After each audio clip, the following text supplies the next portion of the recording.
폐기능은 매년 이렇게 서서히 나빠집니다. 근데 문제는 폐기능이 완전히 감소되어서 회복할 수 없는 지경에 이르기 전까지는 큰 신호를 보내지 않는다는 것입니다. 폐암을 의심할 수 있는 증상은 첫 번째, 자기도 모르게 아마 80세 고령 환자였던 것 같습니다. 이분은 이제 다년간 흡연을 하신 분인데 담배를 계속해서 이제 피고 계셨다는 거죠. 그 해는 특별하게 이제 독감 예방 접종의 시기를 늦췄어요. 근데 만성 폐쇄성 폐질환이 있으시니까 그때 유행하는 독감에 걸리게 된 거죠. 독감에 걸리게 되니까 급속하게 폐기능이 떨어지게 됩니다. 폐기능이 떨어지게 되면 산소 공급을 못 받게 되는데 산소 공급을 못 받게 됐을 때 우리가 가장 먼저 타격을 받는 대표적인 기관이 뇌와 심장이거든요. 그래서 독감으로 인한 폐렴에다가 심장 기능의 저하로 인한 심장 쇼크가 와가지고 바로 응급실로 입원해서 굉장히 곤욕을 치렀던 분이 계십니다. 그래서 폐기능이 떨어졌을 때 대표적으로 걸리는 질환 중에 하나가 기관지를 유지하고 있는 폐포의 구조 자체가 망가지는 겁니다. 그래서 산소를 교환하는 기능이 떨어져서 우리가 호흡곤란에 시달리게 된다는 거죠. 이게 바로 만성기관지염. 그래서 만성기관지염이나 천식과 같은 경우는 전형적인 노화된 질환이라고 볼 수가 있고요. 더불어서 폐의 어떤 기능이 떨어지게 되면 폐 자체만 영향을 받는 게 아니에요. 폐하고 연결된 가장 중요한 기관이 있죠. 바로 심장입니다. 심장과 폐는 상동의 기관이라고 볼 수가 있어요. 폐 기능이 떨어져서 충분하게 산소 교환을 못 받기 때문에 심장 자체가 이쪽으로 혈액을 공급하는 데서 굉장히 부담을 가질 수밖에 없고, 그렇게 되면 심장의 기능도 떨어지거든요. 심장의 기능이 떨어지는 60대, 70대 이후에 심장 기능의 부전, 심부전과 같은 증상도 동일하게 나타날 수밖에 없습니다. 더불어 이제 폐 기능이 떨어졌을 때 또 생기는 가장 중요한 문제 중에 하나는 폐 안속에 있는 면역 세포들이 기능이 떨어진다는 거죠. 그래서 감기나 기관지염 같은 증상들이 나중에 폐렴이나 결핵과 같이 좀 더 심각한 질환으로 삶의 질을 떨어지는 급성기, 만성기, 폐 관련 질환을 일으킬 수가 있다는 거죠. 첫 번째, 자기도 모르게 숨이 짧아지는 거죠. 호흡하기가 힘드니까 뭔가 힘든 일을 안 하려고 합니다. 그 이전에는 계단을 잘 올라다니던 분이 이제 계단 대신에 엘리베이터나 에스컬레이터를 먼저 찾는다. 그러면 폐 기능이 떨어지고 있는 그런 거일 수가 있고요. 두 번째, 폐 기능이 좋지 않게 되면 외부에서 계속해서 이제 산소가 들어오는데 들어오는 공기에 염증 물질들이 계속 같이 들어오거든요. 그래서 항상 감기 기운이 있는 것 같다. 이전에 비해서 굉장히 오래 가고 나를 떠나지 않는다. 그런 부분들이 있을 수 있을 것 같고요. 우리 몸이 살아가는 데 있어서 제일 중요한 게 산소잖아요. 산소는 에너지를 만드는 가장 중요한 대사물질이거든요. 그래서 이 산소 부족 현상, 하루 종일 뭔가 물에서 빠졌다가 올라왔다가 하는 그런 느낌이죠. 머리가 멍하거나 집중력이 떨어지거나 그런 느낌들을 일으킬 수가 있고요. 그 다음에 굉장히 중요한 부분 중에 하나인데요. 제가 아까 폐와 심장은 연합 공동체라고 했죠. 심장과 폐는 우리 몸에 혈액을 돌리는 데 있어 가장 중요한 기관이거든요. 그래서 폐 기능이 떨어져 있으면 우리는 흔히 손가락이나 발가락 끝이 파랗게 질리는 청색점 많이 생각하는데 그 증상이 이전에 먼저 나타날 수 있는 게 발목이 부어 있거나 혈액순환에 부전으로 인한 부종의 현상이 나타날 수 있습니다. 따라서 항상 감기에 조금 걸려 있거나 이전에 비해서 뭔가 같은 운동을 해도 숨이 조금 더 차거나 부쩍 붓는다. 그럴 때는 폐가 나빠지고 있는 것은 아닌지, 특히 아까 제가 말씀드렸던 폐가 나빠지만한 여러 가지 요인을 가지고 있는 분들은 반드시 체크를 해보시고요. 그다음 병원에서 진찰을 받아보셔야 하는 거죠. 예, 우리가 보통 이제 가슴에 통증이 있으면 한 3가지에서 4가지 이제 증상을 이제 일단 감별해야 됩니다. 이 가슴 가운데 부분이 아플 때는 위식도 역류를 이제 의심을 하셔야 되고요. 왼쪽 가슴이 아프다. 그럴 때는 심장의 문제가 아닌지를 이제 반드시 체크를 해보셔야 되고요. 그 다음에 눌렀을 때 이렇게 통증이 있다. 그럼 갈비뼈나 가슴 근육의 문제가 아닌가 그렇게 생각을 해보셔야 되는데요. 폐순환이 안 되면서 혈액의 산소의 교환이 안 되면 가슴이 쪼여오는 느낌을 받을 수가 있습니다. 그래서 금방 말씀드린 것처럼 위식도 역류, 심장질환, 그 다음에 근고유액계 질환이 아닌데 약간 가슴이 쪼여오거나 이런 증상들은 흉부 통증과 더불어서 진한 가래 색깔의 변화나 이런 부분들이 같이 동반할 수가 있으니까 한번 연관지어서 의심을 해보셔야 하는 거죠. 폐가 안 좋으신 분들은 이제 잠을 잘 때 심장으로 혈액이 들어오게 되면 심장 쪽에 피가 고이고 혈액이 저류가 되고 이 부분이 폐 부종으로 이어질 수 있습니다. 자는 동안 어떻게 보면 편안하게 잠을 자야 되는데 폐 쪽에 부종이 생긴다는 거죠. 깊이 잠을 못 자거나 아니면 자는 동안 자꾸 잠에서 깬다든지 잠을 자는데 뭔가 위태로운 느낌, 위화감을 느끼게도 되는 거죠.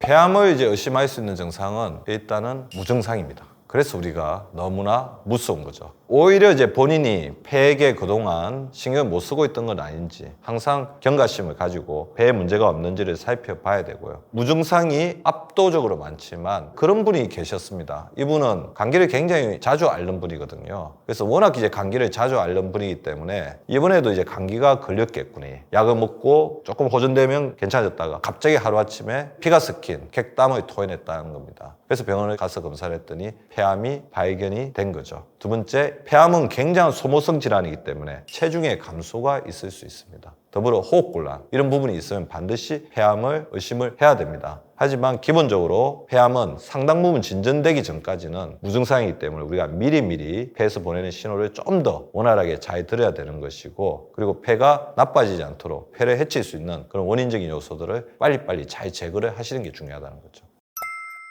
기본적으로 이제 감기 증상이라고 한다면 일주일 이상을 가지가 않고요. 본인이 이제 만성기관지염이 있으시면서 기침과 가래를 이제 달고 사시는 분이라고 한다면 굉장히 심각한 질환, 새로운 이제 폐암 같은 게 생긴 부분하고 감별이 힘들잖아요. 그죠? 그런 분들은 저는 6개월이나 1년에 한 번씩 주기적으로 폐 검사를 해보시기를 권유를 드립니다. 그리고 최근에 유행하고 있는 코로나나 독감 같은 경우도 2주, 3주를 넘기는 경우는 극히 드뭅니다. 그래서 3주에서 4주 이상 가는 호흡기 증상이 있다고 한다면, 그리고 그 증상이 새로 나타났다면 반드시 전문의의 진찰을 이제 받아보는 게 필요한 거죠. 신호가 있을까요? 자, 폐와 심장이 같이 나빠진다는 것은 원활한 산소 공급이 이루어지지 않는 거죠. 원활한 산소 공급이 이루어지지 않으면 사람은 보상 반응을 하게 됩니다. 보상 반응의 첫 번째가 어떤 거냐면 호흡수가 빨라지고 심장 박동수가 빨라지는 거죠. 그래서 심장 기능이 떨어진 사람은 나이가 들면 들수록 심장 박동수가 점점 더 빨라지면서 심장이 더 무리를 하게 되는 거죠. 호흡하는 데는 굉장히 중요한 에너지가 사용이 되거든요. 호흡 근육도 사용이 되죠. 근데 호흡 근육과 호흡 에너지를 과도하게 사용하게 되니까 어떻게 되죠? 살이 빠지게 되는 겁니다. 에너지를 소진하게 되는 거죠. 그래서 만성 폐쇄성 폐질환 환자들의 대부분은 저체중으로 가면서 점점 나빠지는 경향을 일으킵니다. 그래서 제가 항상 강조드리는 가장 중요한 것은 우리가 적절한 식습관과 근력 운동을 통해서 적당한 양의 충분한 근육과 적절한 체중을 유지하는 것이 매우 중요하다고 말씀을 드리는 거죠. 더불어서 심장과 폐가 같이 나빠지게 되면 우리 모든 혈액은 일단 심장으로 들어오고, 심장으로 들어온 혈액은 또 폐를 경유했다가 다시 심장으로 들어와서 산소를 받아서 우리 온몸으로 퍼지게 되는데, 그런 부분들이 심장과 폐에서 하나의 강력한 저항이 생기니까 온몸이 붓게 되는 증상을 일으키게 되고요. 폐가 문제가 생기게 되면 심장 쪽에 물이 차거나, 심장에서 잘 받아주지 않으면 또 폐에 물이 차거나, 심장 비대와 폐 부종의 악순환이 일어나면서 우리 몸의 순환 시스템, 산소 호흡 시스템, 산소 교환 시스템이 점점 망가지게 된다는 거죠. 우리가 알고 보면 자기도 알게 모르게 사람들은 폐에게 굉장히 못쓸 짓을 많이 하죠. 근데 문제는 폐 기능이 완전히 감소되어서 어느 정도 회복할 수 없는 지경에 이르기 전까지는 큰 신호를 보내지 않는다는 것입니다. 왜 그러냐면 우리가 호흡을 하는 것이 생명의 유지를 위해서 가장 중요한 행위이기도 하죠. 그렇기 때문에 고통스럽거나 힘들다면 안 되죠. 그래서 내구성이 강하게끔 만들어져 있고요. 자기가 망가지더라도 임무를 그냥 수행하도록 한다는 거죠. 두 번째는 우리가 수많은 이제 호흡기 증상을 끊임없이 달고 사잖아요. 감기, 비염, 가끔 코로나 감염, 독감에 걸리기도 하고 천식. 그래서 이렇게 많은 어떤 호흡기 감염 증상을 앓다 보니까 폐에서 어떤 신호를 보내는데도 불구하고 그냥 내가 감기 걸렸구나, 요새 기관지가 좀 좋지 않구나 하면서 무심코 넘어가다 보면 거기에 익숙해지는 경향도 있다는 겁니다. 그럼 저는 굉장히 폐 건강에 대해서 중요하게 생각하는 이유가 우리의 평균 수명이 불과 몇십 년 사이에 3, 40년이 늘었습니다. 60대, 70대까지는 기존에 가져왔던 폐기능으로 충분히 고통 없이 살 수가 있지만 100세 시대에 바라보는 시점에서는 이 폐기능의 보존이 굉장히 중요합니다.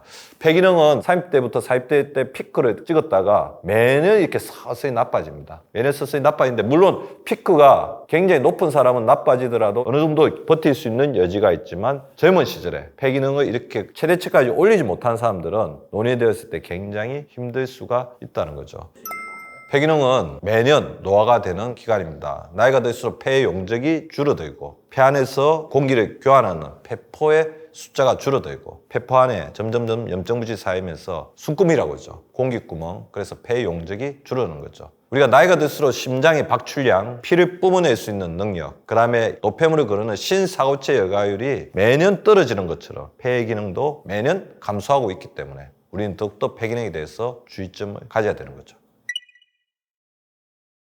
잠자는 동안 심장과 폐를 지키려면 우리 심장과 폐는 너무 습하지도 너무 건조되지도 않아야 됩니다. 그래서 자는 동안 적절한 습도와 기온을 유지하는 방한 환경을 반드시 이제 말씀드리고 싶고요. 그럼 습도 같은 경우는 40% 정도를 맞춰주시면 좋을 것 같고 온도는 22도에서 27도 정도를 맞춰주면 좋을 것 같습니다. 폐가 가장 좋아하는 것은 뭘까요? 바로 환기이죠. 그래서 낮에도 시간 날 때마다 환기를 해주시고요. 밤에 자기 전에는 반드시 한번 환기를 해서 실내에 부족한 산소를 한번 받아들이는 과정을 통해서 우리가 자는 동안 심장이, 폐가 잘 작동할 수 있도록 도와주는 게 중요하죠. 그리고 밤에 9시 정도에 물 한 잔을 섭취하시기를 반드시 말씀드리고 싶습니다. 물론 9시 이후에 수분 섭취를 하게 되면 심장의 폐에는 도움을 줄 수 있지만 나가지 못한 수분이 방광을 자극해서 깊은 잠을 자는 것을 방해할 수가 있거든요. 그래서 9시 정도에 마지막 물 한 잔 섭취를 통해서 심장과 폐가 촉촉한 점막을 유지할 수 있도록 도와주시면 좋을 것 같고요. 자, 폐의 가장 중요한 적 중에 하나가 코골이와 수면 무호흡증입니다. 그래서 낮에 시간이 있을 때 코호흡, 코로 들이마시고 입으로 내쉬고 이렇게 해주시면 좋을 것 같고요. 자기 전에 혈액순환이 잘 되어야 폐도 부드러워지고 심장의 기능도 올라가거든요. 그래서 잠자기 전에 반신욕이나 족욕, 가벼운 목욕, 그래서 너무 지나치게 뜨거운 물로 하게 되면 오히려 건조해지면서 문제가 더 생길 수가 있으니까 미지근한 물로 한 9분 정도 가볍게 샤워를 해주시기를 말씀을 드리고 싶습니다. 폐는 자연에서 환기를 했을 때 좋은 산소를 넣을 수가 있거든요. 그래서 자연으로 전혀 나가지 않는 것, 실내에서만 머물러 있는 것을 반드시 피해야 됩니다.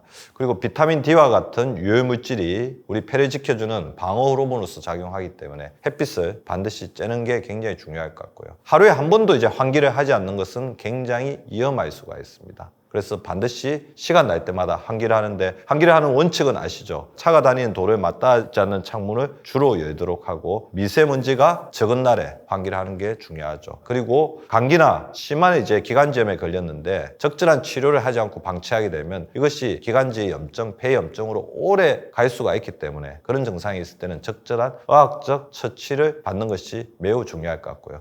폐가 제일 싫어하는 것은 운동 부족입니다. 운동이 부족하게 되면 심장에 순환이 안 되게 되면서 폐가 그 부담을 다 받게 되거든요. 그래서 적절한 운동을 해주는 게 굉장히 중요할 것 같고요. 가습기를 평소에 건조한 날씨에는 적절하게 사용해주고 만성 탈수가 되지 않게끔 충분한 수분 섭취를 해주는 게 중요합니다.